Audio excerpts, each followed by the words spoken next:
Erev Tov. Alors à Botaï, on profite de ces belles parachiotes à Haremot Kedoshim, mais bien sûr qu'on va se concentrer sur notre Klal Gadol Batorah. Tout le monde connaît la chanson au nom de Rabbi Akiva, mais la vérité c'est que ce n'est pas une chanson, c'est notre vie. Ve'afta l'ereacha kamocha. Alors on va essayer de le revoir sous un autre angle ce soir. Donc il est écrit dans la Torah Lotikom velotitor et bene amecha ve'ahavta l'ereacha kamocha ani Hashem. Donc on voit directement que le pasouk se termine par Ani Hashem. C'est quoi le rapport? Pourquoi est-ce qu'on dit Ani Hashem? J'ai vu un beau machal. Vous savez que les Bachurim, souvent, les soldats en Israël, une fois qu'ils ont fait leur service militaire, alors directement ils vont en Chutz Laaretz pour essayer de gagner de l'argent. Et il y avait une fois donc un Bachur qui a réussi. Il est parti en Chutz Laaretz et il a gagné beaucoup d'argent. Et il s'est oublié en Chutz Laaretz au point de ne plus donner de ses nouvelles à ses parents. Il les appelait de temps en temps pendant les Hagim, et même ça il oubliait de le faire. Et un beau jour, son petit frère devait se marier. Il n'avait pas tellement de moyens et son père lui dit: regarde, va chez ton frère aux États-Unis, il a de gros moyens, va le voir et demande-lui, je suis sûr qu'il t'aidera. Et lui n'était pas conscient de l'ampleur de la richesse de son frère. Et donc il arrive à l'adresse et il voit une maison énorme avec des gardes de sécurité, et il n'avait pas imaginé que l'ampleur de sa richesse était aussi l'ampleur de sa radinerie.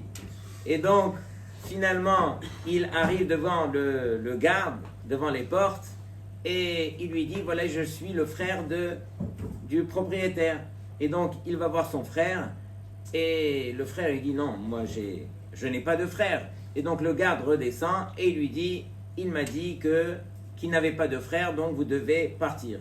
Et lui, la boule à la gorge, il reprend l'avion et il rentre chez lui en Israël. Il va voir son père et il lui dit: papa, je n'ai même pas pu voir mon frère, il n'a pas accepté de me voir. Quelques mois sont passés, voici que le père, il reçoit des messages du fils et lui dit: papa, s'il te plaît, j'ai besoin de ta Teudat Zehut, la tienne et celle de maman, parce que je suis sur un contrat des millions. S'il te plaît, envoie-moi. Et il voit que ça traîne, il lui renvoie d'autres messages jusqu'au jour où il appelle son père. Et il lui dit: papa, je t'ai demandé plusieurs fois, là je suis sur un contrat des millions. Et le père il lui dit: écoute, moi j'ai un autre fils à part toi, je te l'ai envoyé, tu as dit que ce n'était pas ton frère. Alors, si lui ce n'est pas ton frère, alors moi je ne peux pas être ton père. De même, Akadosh Baruch Hu, qu'est-ce qu'il nous dit? Il nous dit: si finalement tu viens vers moi et tu me demandes tout ce que tu as besoin, alors approche-toi d'abord de ton frère. Si ton frère, alors si ton prochain tu le considères comme ton frère, alors moi tu peux me considérer comme ton père, et tout ce que tu auras besoin, je te l'accorderai. Rabotaï, tout commence par son prochain. J'ai vu une autre explication. Pourquoi est-ce qu'on dit Ani Hashem à la fin du verset? Parce que Akadosh Baruch Hu, il vient témoigner par cela que ce n'est pas uniquement les mitzvot qui sont Ben Adam Lamakom, sur lesquels on est tous d'accord de les accomplir de la manière dont on les a reçus. Il n'y a personne qui va chipoter: ah, les tefilines, elles sont noires, elles sont carrées. Non, moi je les veux vertes, je les veux pas carrées, je les veux avec 3 parachiotes, non pas 4. On ne chipote pas. Toutes les mitzvot qui sont Ben Adam Lamakom, à nos yeux, elles doivent rester intactes. Mais sur quoi est-ce qu'on chipote, ou sur quoi on se permet de chipoter? C'est sur les Ben Adam, la Havero. On va arrondir les angles, on ne va pas être complètement honnête avec son prochain, et ainsi de suite. Sur cela, Kadosh Baruch Hu, il te dit: Ani Hashem, je suis le même Hashem pour qui tu devras rendre des comptes pour Ben Adam la Makom que pour Ben Adam la Havero. Je reste à ma place, et à toi de t'adapter à ton ami si tu veux te rapprocher de moi, Hashem. Vous savez que dans le Shulchan Aruch, le Magen Avraham, il ramène les paroles du Harizal, que tous les matins, au moment de la tfila à Shacharit, Yekabel alav mitzvat aseh shel ve'ahavta l'ereacha kamocha. Donc ça c'est le Magen Avraham. Le Chaya Adam lui aussi, il dit Yekabel al atzmo bepratut lehov et kol echad echad mi bnei Israël kegufo. Il doit recevoir sur lui de manière particulière. Ça veut dire que chacun doit le faire comme il est marqué dans la Torah. Ve'afta l'ereacha kamocha. C'est uniquement de la sorte que ta tfila, elle pourra être associée aux tfilot des Béné Israël pour pouvoir monter vers Akadosh Baruch Hu. Dans le Kitzur Shulchan Aruch, écoutez bien l'explication, c'est marqué là-bas, donc on ramène bien sûr les paroles du Zohar Akadosh, et on dit Veyechaven lehov et kol echad mi Israël kenafsho. Donc il devra avoir la kavana d'aimer chacun des Béné Israël comme il s'aime lui-même. Kim chas veshalom yesh pirud levavot Israël et mata, parce que si chas veshalom il y a une division entre les cœurs ici même sur terre, alors asgam le ma'ala en it achdut, ça veut dire que même en haut on ne pourra pas être associé. Notre tefila, elle ne pourra monter que si Béhémet entre nous déjà sur terre on arrive à s'associer. C'est uniquement de la sorte que Hachem permet justement que notre filote, elle monte. Tout ça pour dire que tout dépend vraiment de son ve'ahavta l'ereacha kamocha. Et réellement, on aurait pu se poser la question, mais c'est quoi le rapport? J'arrive, je prie envers Hachem. Pourquoi est-ce que Hachem est makpid de tout ce qui se passe envers moi et mon prochain? C'est ce qu'on va essayer de voir. C'est ce que Rabbi Akiva nous rappelle dans plusieurs endroits. Alors, la première Gemara, vous la connaissez. La Gemara connue dans Masechet Shabbat, Daflamet Aleph Amoud Aleph, Maaseh Begoy Echad Sheba Lifnei Shammai. Donc il y avait un goy qui est venu se convertir chez Shammai. Il s'agit ici d'un goy qui était vraiment sincère, un goy qui était intelligent, qui venait avec les bonnes raisons, et qui a demandé à Shammai, Gayereni almenat shetelamedeni kol haTorah kula keshani omed al regel achat. S'il te plaît, convertis-moi lorsque je me tiens sur un pied pour apprendre toute ta Torah. Sous-entendu que lui, il cherchait un fondement sur lequel toute la Torah, elle peut convenir.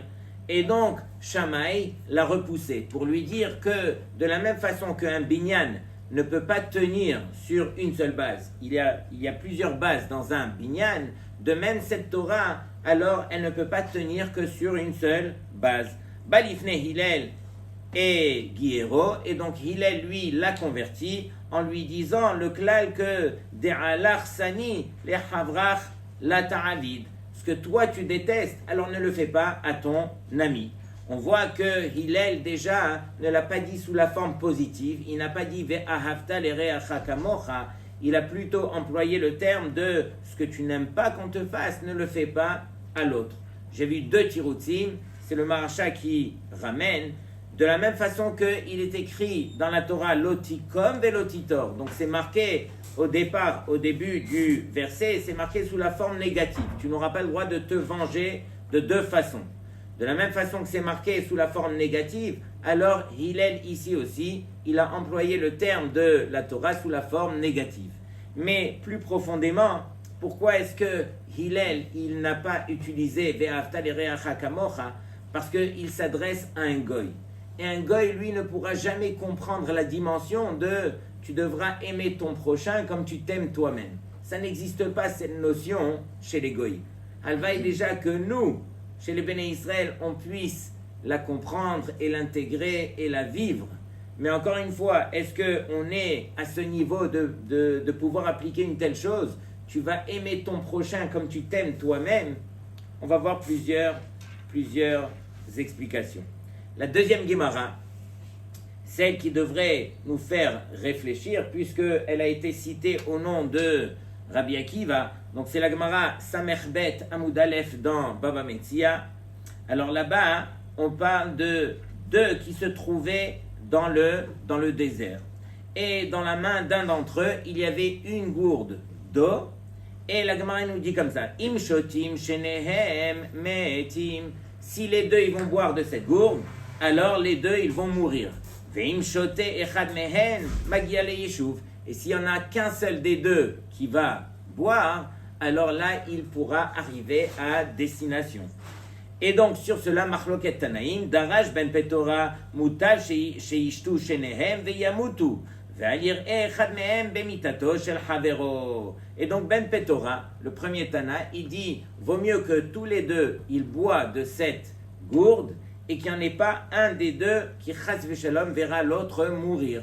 Donc, Ben Petora, il dit que cette gourde, on la partage, et bien que les deux vont mourir dans le désert. Ad Sheba Rabbi Akiva, jusqu'à ce que Rabbi Akiva est arrivé et nous a enseigné le klal. C'est ce même Rabbi Akiva qui lui enseigne que Ve'avta l'ereacha kamocha c'est klal gadol batora. C'est ce même Rabbi Akiva qui dit que dans ce cas, il a enseigné le verset de Vechei achicha imach, alors ton frère devra vivre avec toi, c'est une obligation. Alors quand est-ce que ton frère pourra vivre avec toi ou devra vivre avec toi? C'est uniquement lorsque toi tu es en vie.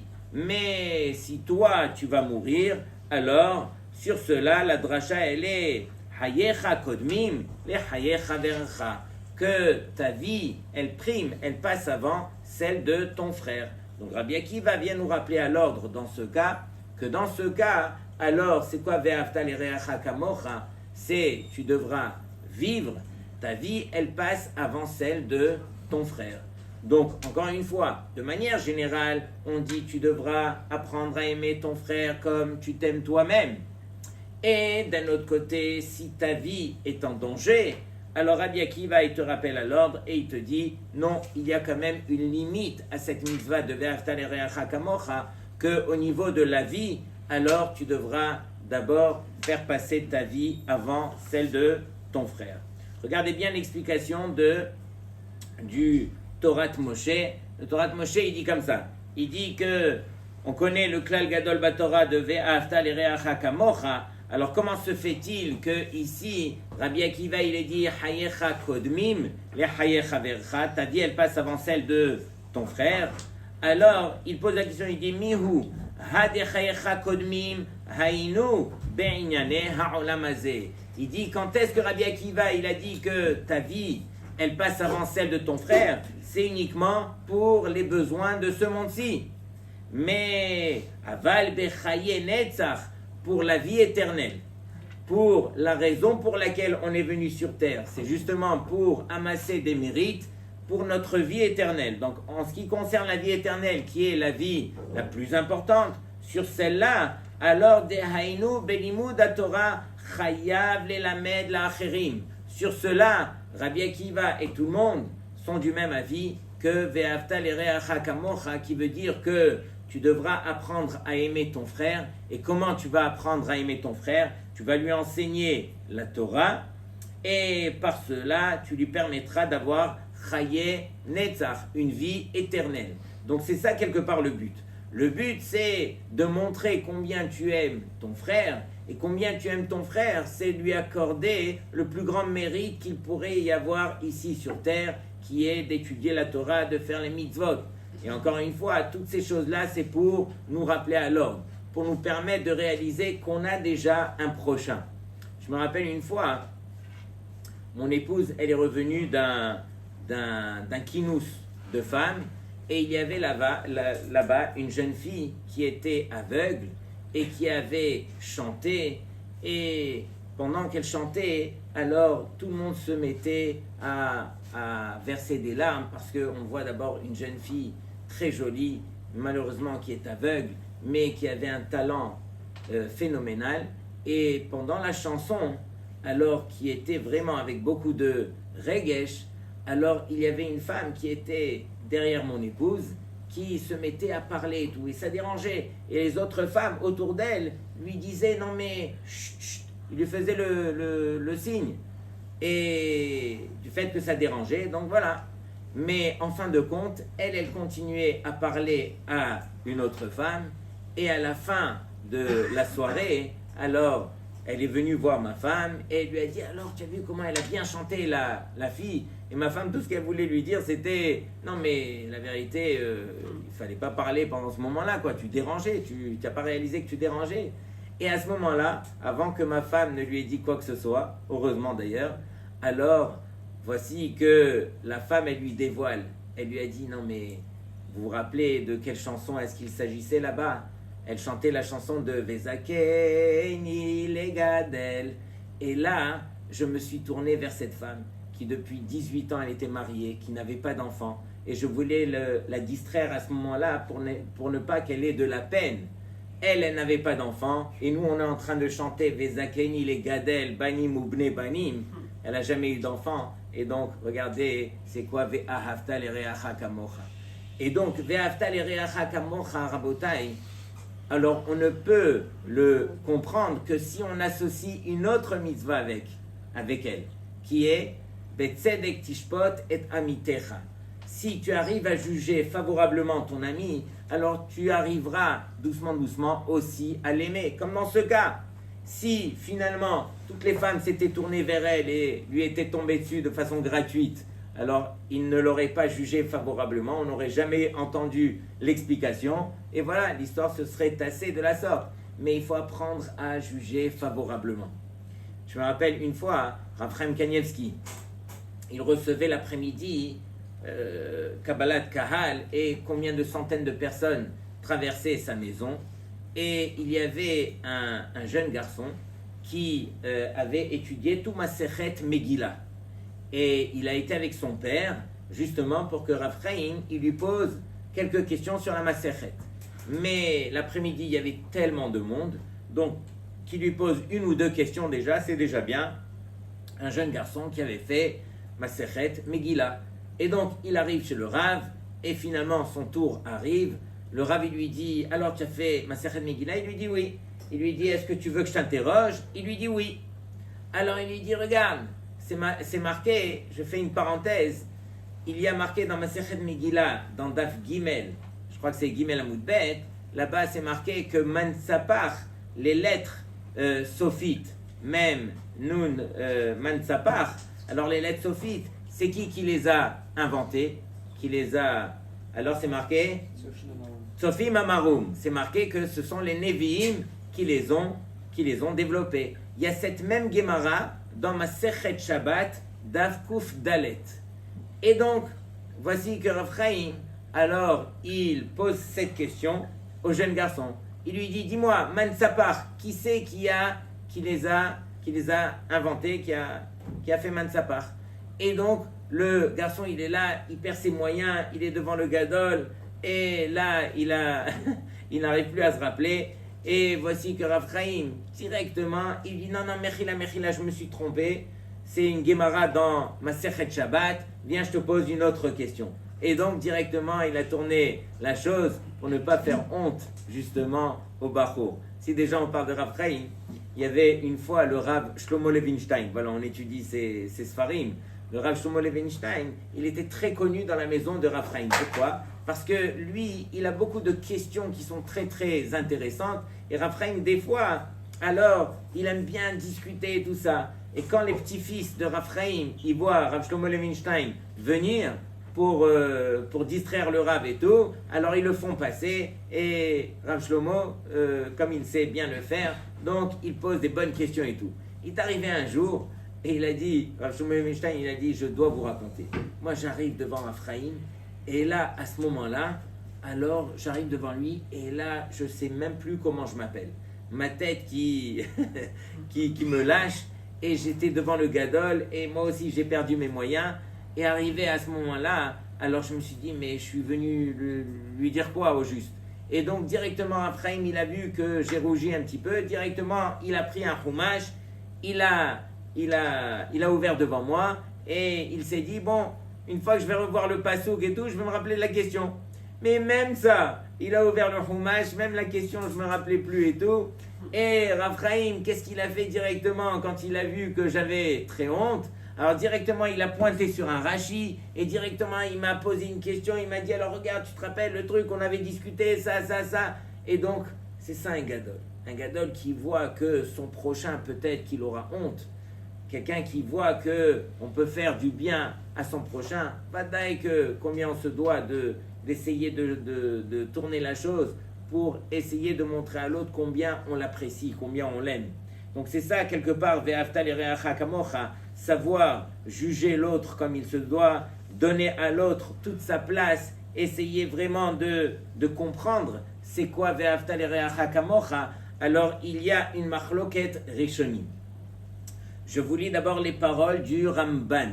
Le Ramban nous dit, il n'est pas mentionné dans la Torah Ve'ahavta et reacha kamocha.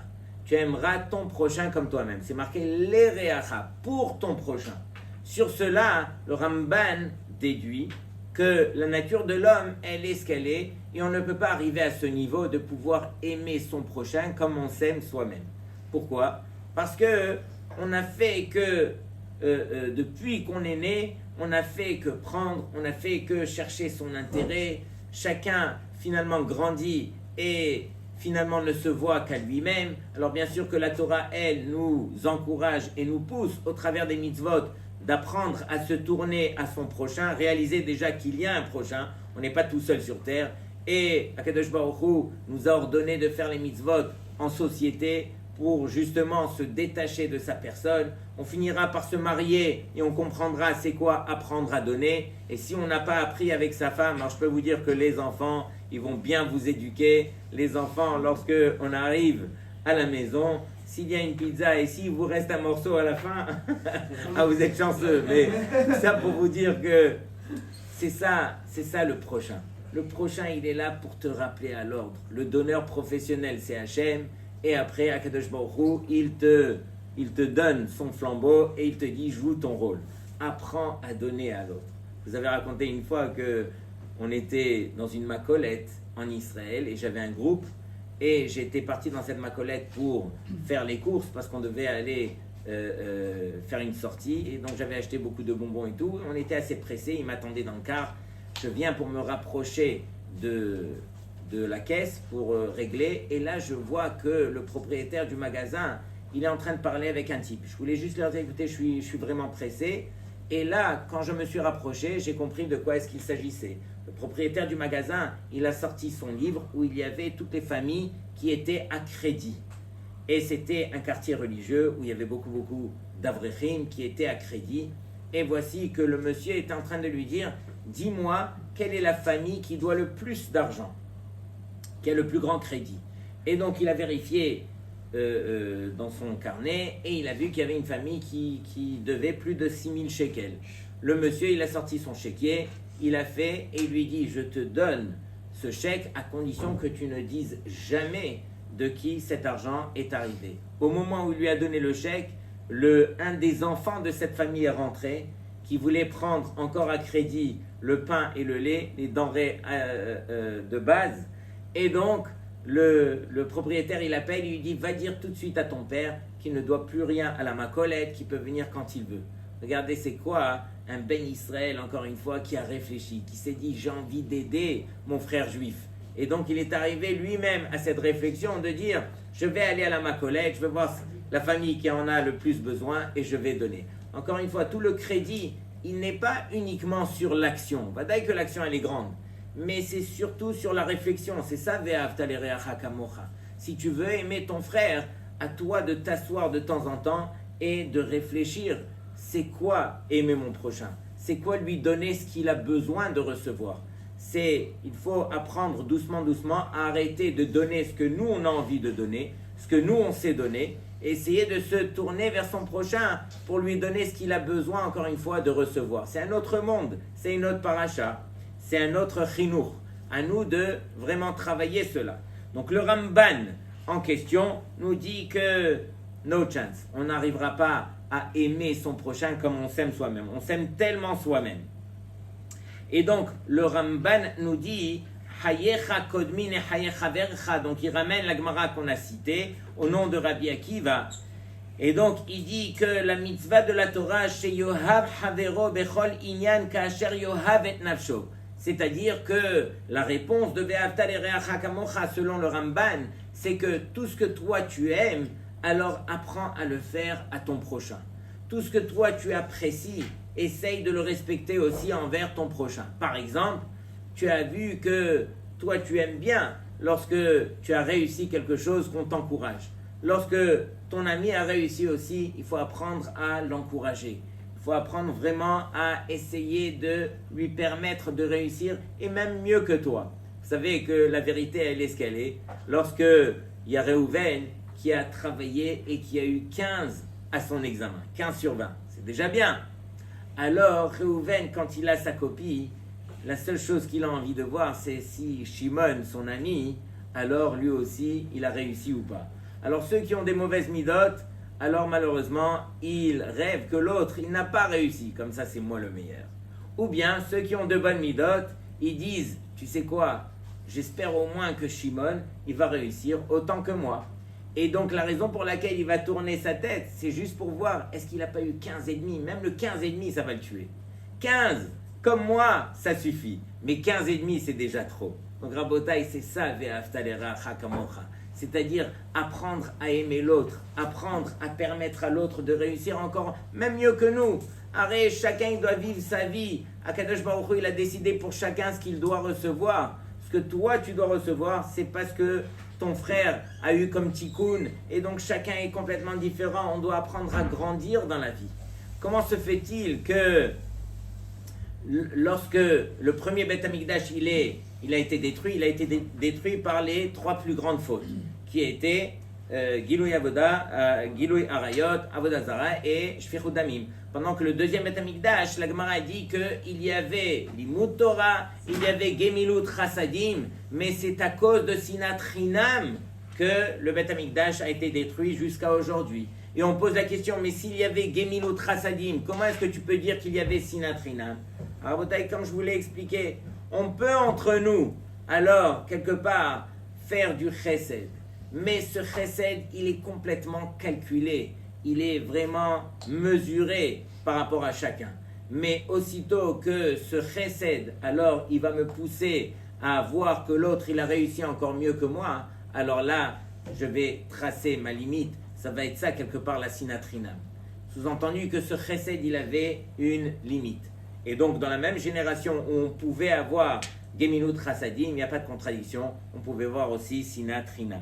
Donc ça, c'est le Ramban. Donc le Ramban, il nous dit que on doit apprendre à les Hashbot Ahavat Shenehem Bedato. C'est-à-dire qu'on doit apprendre à mesurer ce que nous, on aime et ce qu'on arrive justement à donner à l'autre. Ce sont les choses qui nous font plaisir. Le contraire aussi, lorsqu'il y a quelqu'un qui a eu une épreuve, un problème et tout, on doit apprendre aussi à partager cette chose-là avec lui.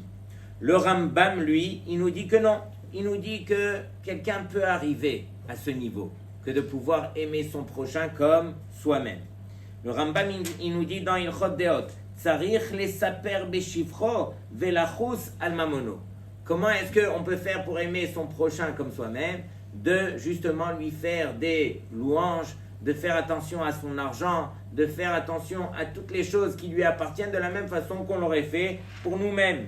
Le Rambam continue, il dit Elo midivrehem bichlal ve'ahavta l'ereacha kamocha, c'est-à-dire que Hachem nous a ordonné justement de faire attention à tout ce qui peut appartenir à notre prochain.